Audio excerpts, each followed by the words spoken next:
ಎಲ್ಲರಿಗೂ ನಮಸ್ಕಾರ. ಇಂದು ನಾವು ನಿಮಗೆ ತುಂಬ ಶಕ್ತಿಶಾಲಿಯಾದಂತಹ ಯಂತ್ರದ ಸಹಾಯದಿಂದ ಮಾಡುವಂತಹ ವಶೀಕರಣ ತಂತ್ರವನ್ನು ಹೇಳಿಕೊಡುತ್ತಿದ್ದೇವೆ. ಈ ತಂತ್ರವನ್ನು ಮಾಡುವುದು ಹೇಗೆ ಎಂದು ತಿಳಿದುಕೊಳ್ಳುವ ಮೊದಲು ತಪ್ಪದೆ ನಮ್ಮ ವಿಡಿಯೋವನ್ನು ಲೈಕ್ ಮಾಡಿ. ಹಾಗೂ ನೀವಿನ್ನೂ ನಮ್ಮ ಚಾನಲನ್ನು ಸಬ್ಸ್ಕ್ರೈಬ್ ಮಾಡಿಲ್ಲ ಅಂದರೆ ಈ ಕೂಡಲೇ ಸಬ್ಸ್ಕ್ರೈಬ್ ಬಟನ್ ಮೇಲೆ ಕ್ಲಿಕ್ ಮಾಡಿ ಮತ್ತು ಪಕ್ಕದಲ್ಲೇ ಬರೋ ಬೆಲ್ ಐಕಾನ್ ಮೇಲೆ ಕೂಡ ಕ್ಲಿಕ್ ಮಾಡಿ. ಮೊದಲಿಗೆ ನಾವು ವಿಡಿಯೋದಲ್ಲಿ ತೋರಿಸುತ್ತಿರುವ ಹಾಗೆಯೇ ಯಂತ್ರವನ್ನು ರಚನೆ ಮಾಡಬೇಕು. ರಚನೆ ಮಾಡಿದ ಬಳಿಕ ಯಂತ್ರದ ಒಳಗಡೆ ಇರುವ ಬಾಕ್ಸ್ಗಳಲ್ಲಿ ನಾವು ಹೇಳುವ ಸಂಖ್ಯೆಗಳನ್ನು ನೀವು ಬರೆಯಬೇಕು ವೀಕ್ಷಕರೇ. ನಾವು ವಿಡಿಯೋದಲ್ಲಿ ತೋರಿಸುತ್ತಿರುವ ಹಾಗೆಯೇ ಬರೆಯಬೇಕು.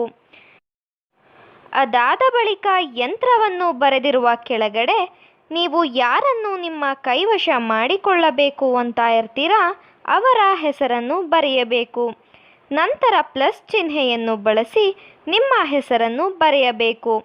ಈ ರೀತಿಯಾಗಿ ನೀವು ಮಾಡಬೇಕಾದರೆ ನೀವು ವಶೀಕರಣ ಮಾಡುವವರು ನಿಮ್ಮ ವಶವಾಗಲಿ ಎಂಬ ಸಂಕಲ್ಪವನ್ನು ಮಾಡಬೇಕು ವೀಕ್ಷಕರೇ. ಅದಾದ ಬಳಿಕ ನೀವು ಪೇಪರಿಗೆ ಅಗ್ನಿ ಸ್ಪರ್ಶವನ್ನು ಮಾಡಬೇಕು. ಈ ರೀತಿಯಾಗಿ ನೀವು ಮಾಡುವುದರಿಂದ ನೀವು ಇಷ್ಟಪಟ್ಟವರು ಆದಷ್ಟು ಬೇಗ ನಿಮ್ಮ ವಶವಾಗಲಿದ್ದಾರೆ. ಇದೊಂದು ಬಹಳ ಶಕ್ತಿಶಾಲಿ ವಶೀಕರಣ ತಂತ್ರವಾಗಿದೆ.